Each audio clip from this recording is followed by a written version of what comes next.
To coin a phrase and start a new video, I state as follows. This is our law.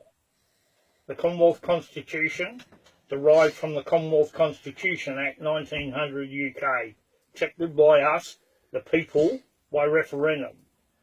The government have no say in our Constitution. They think they do. What is the government of Australia? Well, first you've got to look at sections 62 to 68 of the Commonwealth Constitution Act 1900 UK and the Commonwealth Constitution. It states that the Governor-General of Australia, an Australian head of state, who exercises the authority of the Crown to control unruly, unlawful, treasonous politicians. And we have a whole parliament full of them who think that they are the government. They are not the government, they are the legislature. They are the second tier of government. We have an executive, which is the Governor-General at federal level, and 10 members from the lower house, which is the House of Representatives, and 8 from the upper house, which is the Senate. Now, everybody says we got that. No, we don't. Those 18 hold all the portfolios. But the Constitution doesn't restrict them from sitting in Parliament. It does restrict them from voting in Parliament. Read your Constitution. Then, that executive, they put the laws together, along with the Attorney General. Who is the Attorney General? He's established under the Statute of Monopolies. He is a legal practitioner of more than 5 years. He is not a lawyer. Sorry, Brandis, you opted out of that one.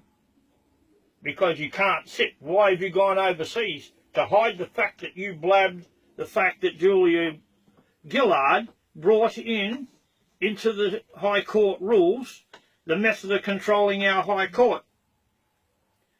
Those rules are not made by judges in the High Court. Why not? Why are they made by a committee? You admitted that in federal parliament when you were cross-examined by Rod Cullerton. And then you went out and you lied and you made sure you got rid of him pretty quick using lies, fraudulent acts. Now let's look at the truth.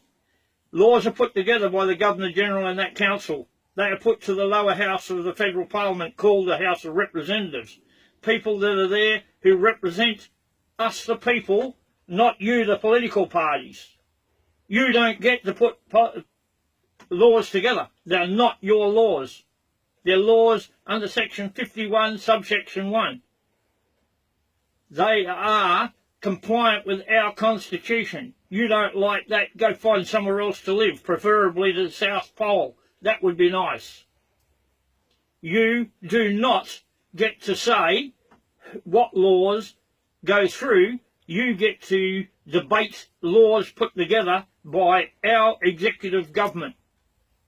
That executive government looks at what you do, watches over what you do, and has the federal police under their control, according to law, to arrest you if you fail to comply with our will being our Constitution.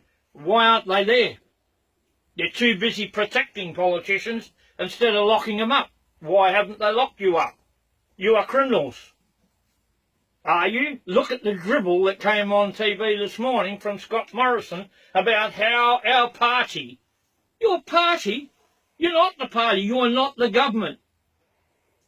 You are the second tier of government. You are there to debate and pass legislation according to our Constitution. If it complies and comes out of the Senate, compliant with our Constitution, it goes to the Governor-General, who signs it and stamps it with the royal seal, not that kangaroo and emu nonsense put in place by Billy Hughes in 1907, the lawful one with the Lion of Judah and the unicorn, that one.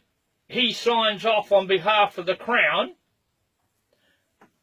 a law made pursuant to our Constitution.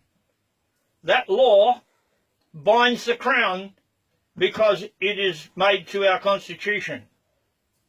That is why we have a Governor-General there, to make sure the system works. It's called protection for the people. Don't believe me? Go and look at the division of powers, and it's under Section 70 of the Constitution. Section 71 of the Constitution lays out the fact that the judicature, the third tier of government, not local government, not those lying thieves that are only companies that have taken possession of our land without authority, look at what they are there for. Why? How does a judge perform in court? He is an adjudicator between the law and the people in a case that is before him. He is not there to say the government said this, the government said that, I'm under this, I'm under that. You're under our Constitution, Chapter 3. Like it or lump it. Contempt of the court is an arrogant disregard for the authority and the procedure of the court. This is the authority, the Constitution. Without that, you don't exist. The procedure is found in Chapter 3. Don't like that? Read Cable versus the Director of Public Prosecutions, Forge versus ASIC, and so on. All states, there have to be Chapter 3 courts. What is a court? Chief Justice French in Lane versus Morrison, HCA 29 of 2009, at paragraph 20 says a court is a gathering under the sovereign. Then please explain how judges who haven't sworn an oath of allegiance to the Queen gather under the sovereign. They don't. They gather under idiot political parties. You're an idiot if you don't read our Constitution and don't understand where your authority comes from. What is a judge? What is a magistrate? What is a politician? They scream out parliamentary privilege. What is that? Where does it come from? Go back. Where do magistrates come from? Where do police come from? Look at your 1688 Bill of Rights and the Statute of Monopolies. That's where it comes from. Oh, we don't have that anymore. We sealed that. Yeah? Good luck with that one. How did you seal it? With lies, deceit, treachery, treason, and fraud on the people. No other way. You brought out a nice new green constitution called the Australian Constitution. Nothing but a load of nonsense. You use Section 51, subsection 38 of the Constitution. It basically says with the conferral of parliaments as the states, the Commonwealth can exercise, or the federal parliament can exercise authority at federation.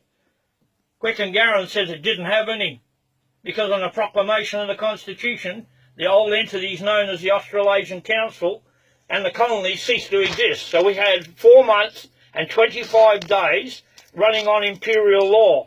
Imperial law run the courts, the magistrates, and the police. That's why it's there. They are imperial acts. Where does a parliament that serves the people get the right to overturn imperial acts or change them or alter them? We had local courts or magistrates' courts, being courts of petty sessions run by lawful magistrates, right up until you changed it to the Magistrates' Court Act in 2004. The oath of allegiance contained in the Western Australian Magistrates' Court says, I, whoever, do solemnly swear or affirm, I will well and truly serve the people of Western Australia, the people and the state of Western Australia. The state of Western Australia is created under the Acts Amendment Repeals Court and Legal Practice Act. It is a company. The people is the state created under 107, 108 and 109 of our Constitution. So we have two states. You're serving the people that are the state and the state being the corporation. Oxymoron? Absolutely. Where does that oath come from? The Oaths, Affidavits and Statutory Declarations Act of 2005, Western Australia, which purports to remove the oath of allegiance in the state constitution to the lawful monarch of this country. That is Schedule E. Who gave her that right? Oh, we repealed it. Boo-hoo. 106 of our Constitution says that Constitution continues subject to the Commonwealth Constitution and altered. Alteration. What is that? The state constitution at Federation said the governor selects 10 from the lower house and 7 from the upper house. An alteration was to bring the 7 to 8 to comply with this constitution. Every imperial act applies in this country subject to our constitution. Everything else is a lie and nonsense. A lie and nonsense. Get it? Local government in our state constitution, a lie and nonsense. Has no authority. None until we grant it. We were asked in 1974. We said no. We were asked in 1988. We said no to the continuance, no for the establishment, and no to the empowering. Get rid of it. It doesn't belong there. If you think sitting in our federal parliament that you have the authority to allow another tier of government, then you're a liar and a fraud. An absolute liar and a fraud. Your new constitution, your green one, says there's 3 tiers of government in this country. Federal, state and local. Liar. The book is a lie. You're a liar if you pronounce that book. You're a traitor to us. Our constitution says we have 3 tiers of government at a federal level. Executive, legislature and judicature, which is our court system. And that is, through Section 70, has a separation of powers. Read it, understand it, learn it and abide by it. At a state level, we have an executive, being the governor, who selects 10 from the lower house, 8 from the upper house. They hold the portfolios exactly the same as at a Commonwealth level, federal level. We have a legislature, a legislative assembly and a legislative council. If you don't have one like those clowns in Queensland, you don't have a lawful parliament. You don't get to decide whether it's lawful. You have a judicature in each state. And under Section 52, paragraph 52 of the Cable decision, known as the Cable Principle, because of its precise division of our constitution and explanation, that says all courts are part of a federal judicial system with a high court at its summit. Our courts are bound through 107, 108 and 109 to comply with our constitution. That is, sit under the decisions of the High Court. There is no precedence from lower courts. Lippahar versus the Queen, 1999, HCA 65 says, decisions of the Supreme Court of a state do not form part of the common law. They don't. They're no precedents, no nothing. That's nonsense. The only thing that sets a precedence and forms part of the common law is the decision of our court, the High Court. Chapter 3 of the Constitution, page 791 in this one, states that. It also states, if a law contravenes our Constitution, it's a nullity and affords no obedience. It's in excess of the authority granted to the Parliament to pass. Not to make, to pass. Read it. Page 791, the middle of the last paragraph says, neither the federal nor the state parliament are sovereign bodies, they are only legislatures with limited authority. If they attempt to pass a law in excess of that authority, the law is a nullity and affords no obedience. Your laws that don't comply with our Constitution are a nullity, afford no obedience.